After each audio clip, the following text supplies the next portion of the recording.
Hello everyone, Dr. Turner here, and I wanted to make a video about differentiated instruction because I think it's misunderstood.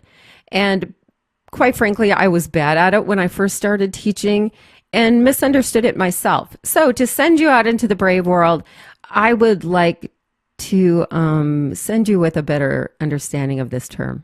So here we go. And I want to start this with a story. When I got to Black Hills State University, I was new to D2L and I was going to teach middle level methods. And so I inherited somebody else's D2L shell so that I could look around and kind of see how this person had taught the class. And what I noticed in the differentiated instruction module, which is the one you're in right now, that the discussion had gone epically bad. Students were angry. They were done being asked to do everything. They're like, what is this teaching profession? Like, we can't change instruction for every single person in that room. And what, like, there was just an outcry of indignation. And that instructor had to get on and do a video about, like, calm down everyone, put down your pitchforks and firearms or whatever. But I think it was because there was a misunderstanding of what this thing is and what it means you have to do.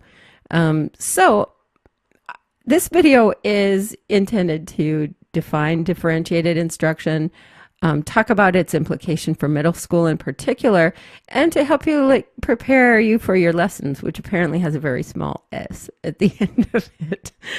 So here we go. Let's start with a scenario. You know, you should go to the gym and you're like, okay, fine. It's been a while. I think I'm going to make myself go. I want to lift weights because I've heard that that's good for your bones. And I've also heard that it makes you really hot. So I'm going to the gym now. And so when you go to the gym, you meet me. That's me right there. And I am your trainer. And I say, well, great, welcome to the gym. Today we're doing deadlifts and we're doing 300 pounds. And you say, I haven't deadlifted before. What is that? And 300 pounds seems like a lot. And you're like, well, that's what we're doing today, 300-pound deadlifts. Like, look over there, babies are doing it, right? Because I had to use a slide of a baby. And you're thinking to yourself, that doesn't even seem wise or safe or any of those things. And you can either try it and hurt yourself or just leave my gym. But because today we're lifting 300 pounds. And as absurd as that example sounds, that's exactly what we do in schools to kids. We're like, today in health, we're lifting 300 pounds. We're all lifting the same textbook. We're all doing the same problems. You're welcome to our world where we do the thing we're doing today and don't disrupt us because that's what's on the lesson plan. Now notice that it's not respectful. It's not kind. It's not paying attention to who has walked into the room. It's like, it's the baby doing the deadlift. Cute, but not very effective.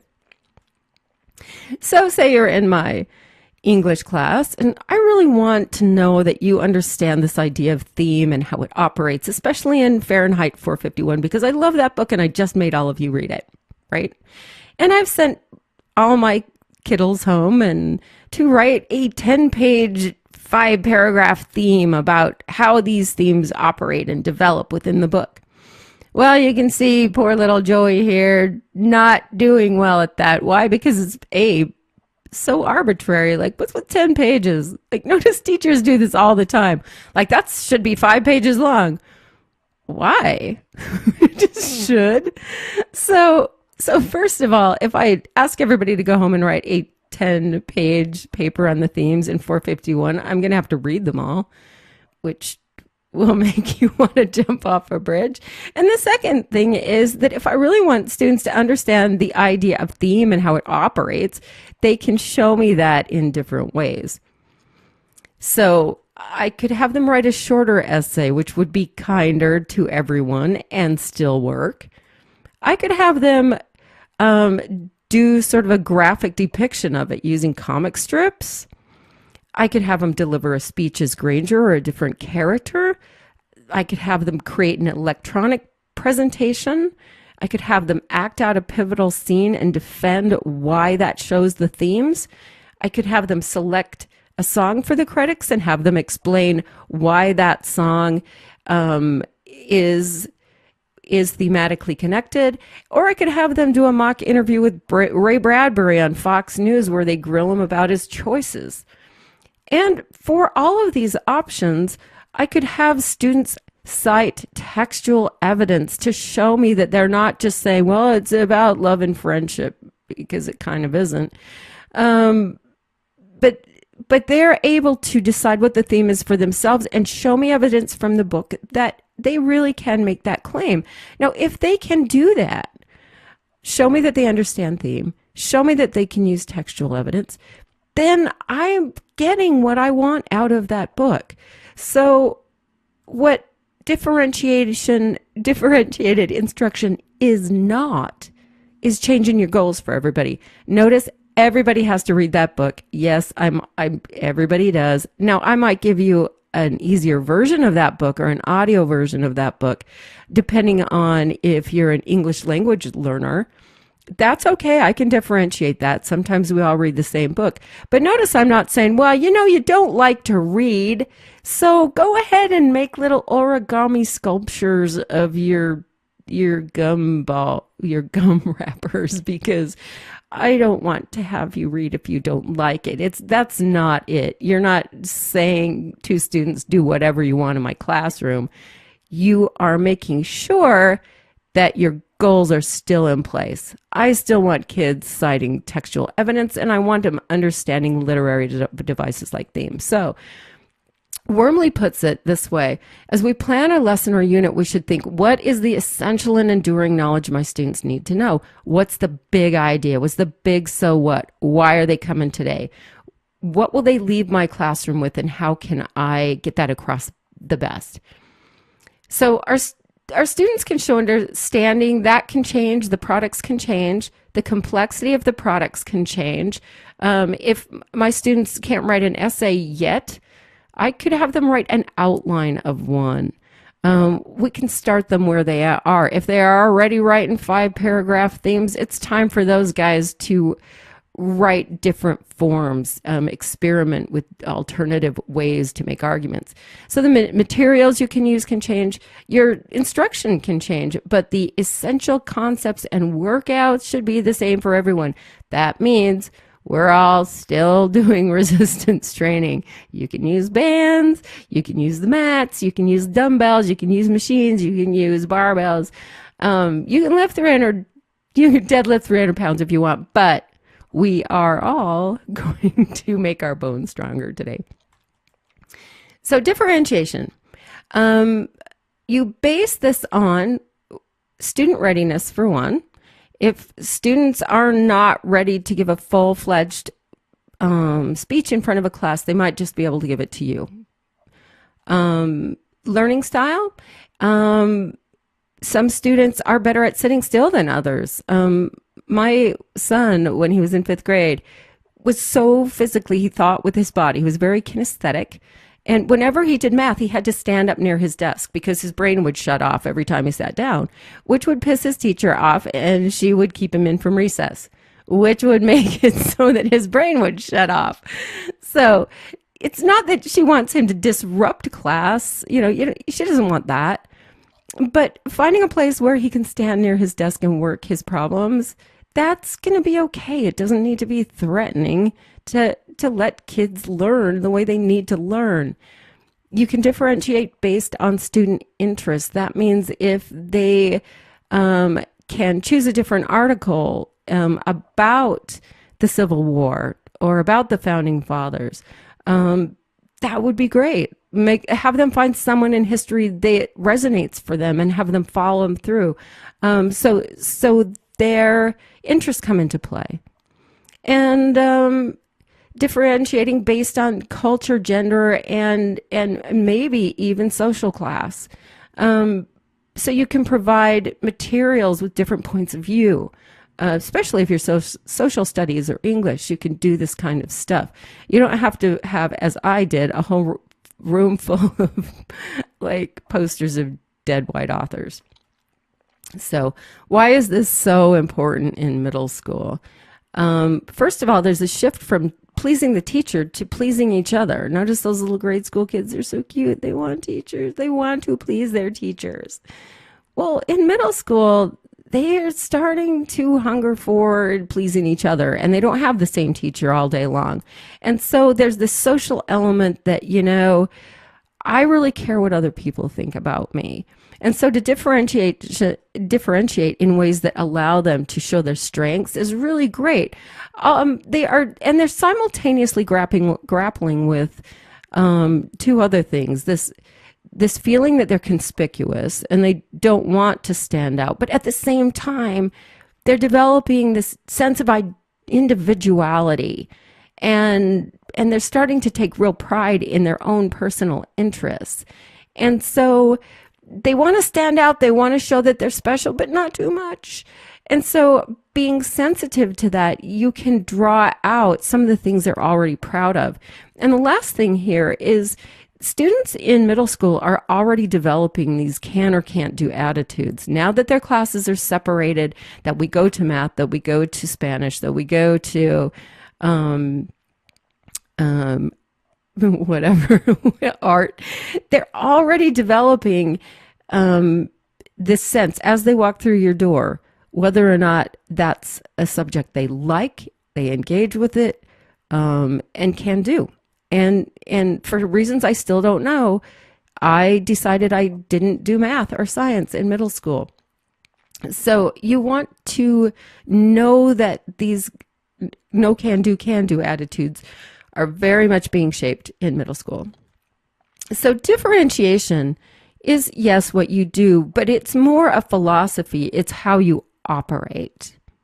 So what it helps you do is stop looking at students as groups, like, oh, look, lots of butts in seats. I can see lots of heads of hair looking at me right now. Instead of seeing this group in your room, you start looking at students as individuals. What helps me here is I ask for them to tell me, write a story about themselves, because then I can start seeing them as storied human beings. But it's great to, and I can see them as storied human beings with different cultures and peer relationships and genders and confidence levels. The person that you see there in the middle of the room that seems to be the social butterfly, and they're just like, seem to be so confident, may not be. That they have different interests, different learning styles, different ways to approach the world, and different readiness to learn what you're about to teach them. So simply put, differentiated instruction is giving students respectful tasks. They give them some choices about how they learn and how to demonstrate their learning.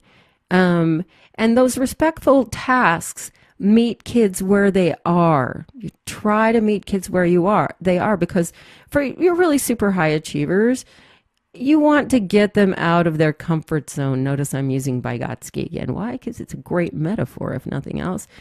So if my kids if I have some really smart kids who already write essays, who already understand physical change, who already maybe speak Spanish in my classroom, I want to get them out of that comfort zone. If they're too comfortable, they're not learning anything, because they're like, I got this already. I'm good at doodle.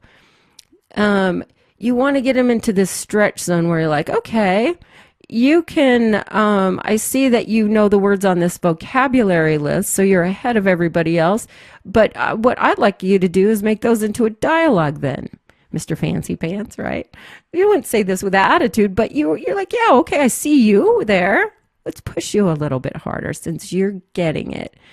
But you don't want to get kids in this panic zone where it's like, oh shit, guys, I don't get this and I'm so behind and I'm not going to be able to get this. Because we know about the brain, when something goes from being a challenge, which the brain loves, to a threat, which the brain hates, that all of the blood in your prefrontal cortex that does all of that higher level thinking and analyzing, all of that gets shunted to the emotional centers, the fight or flight, oh my God, centers, where you just sit there and feel conspicuous. No higher order thinking happens once you're under a threat. Your brain really does shut down.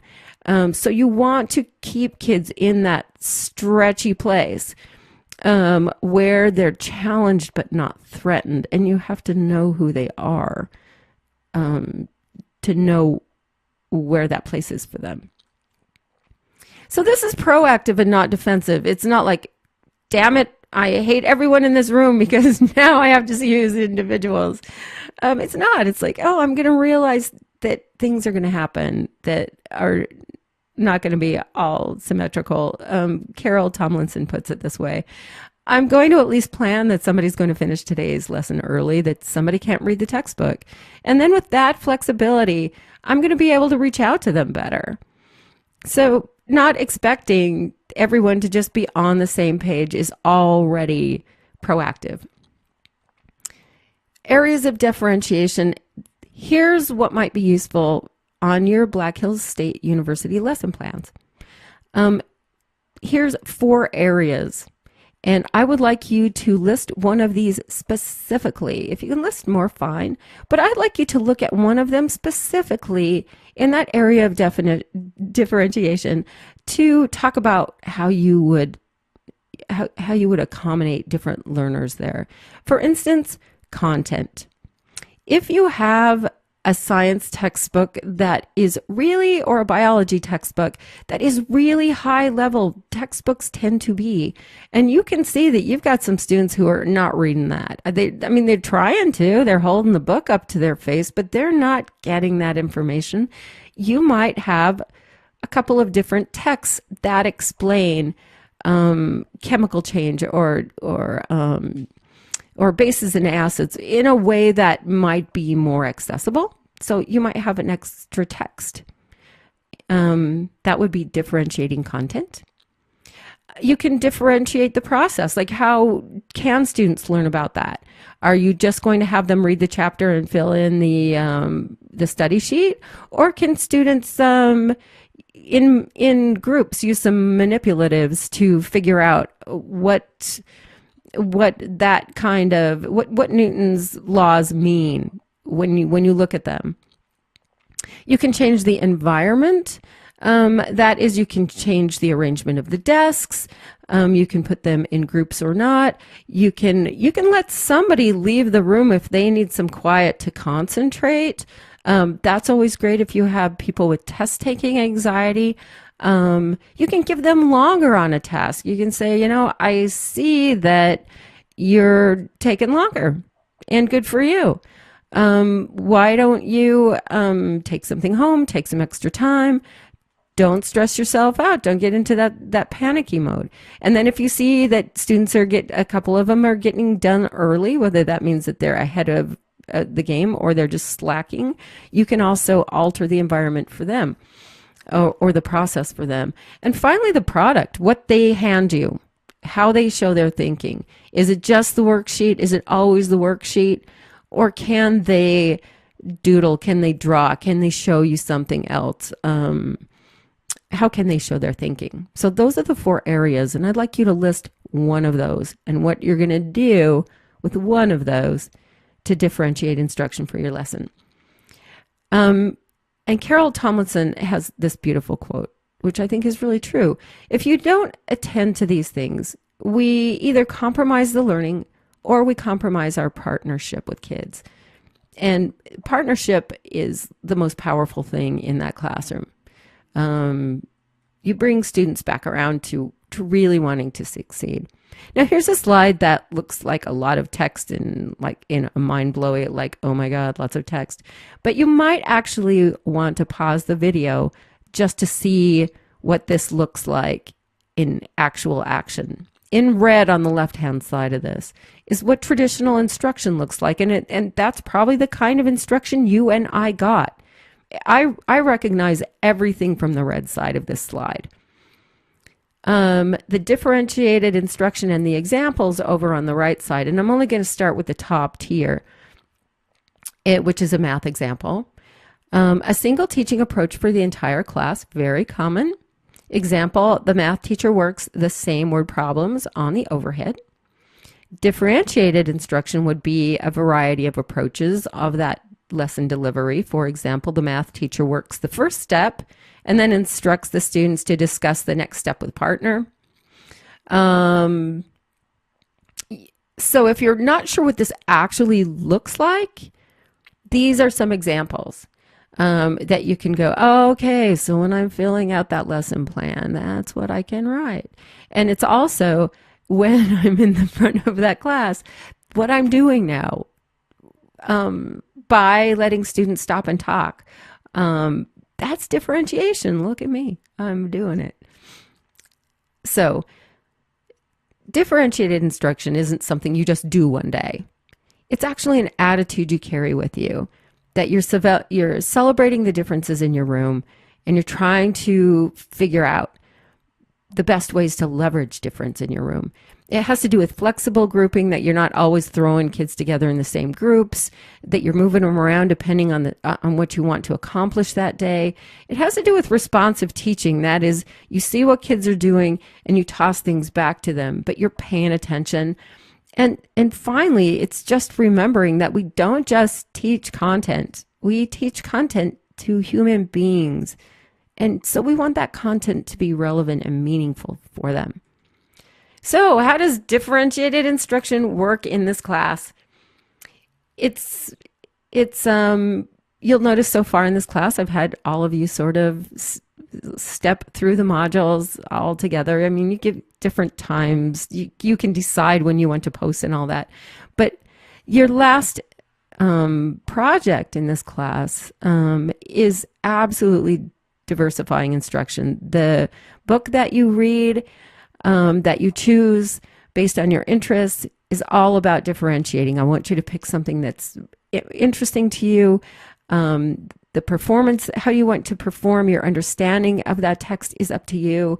How you want to run your discussions is up to you. Now, you do have to do discussions, and I am going to check in and make sure that you have things to say and that those are meaningful and not just perfunctory.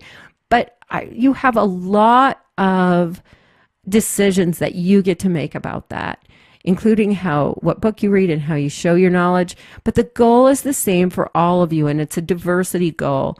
I really want you to become an expert on an aspect of diversity: gender, culture, race, social class, sexuality, that causes challenges for our students, thereby helping us become highly effective middle school teachers. And I look forward to your thinking about differentiation this week.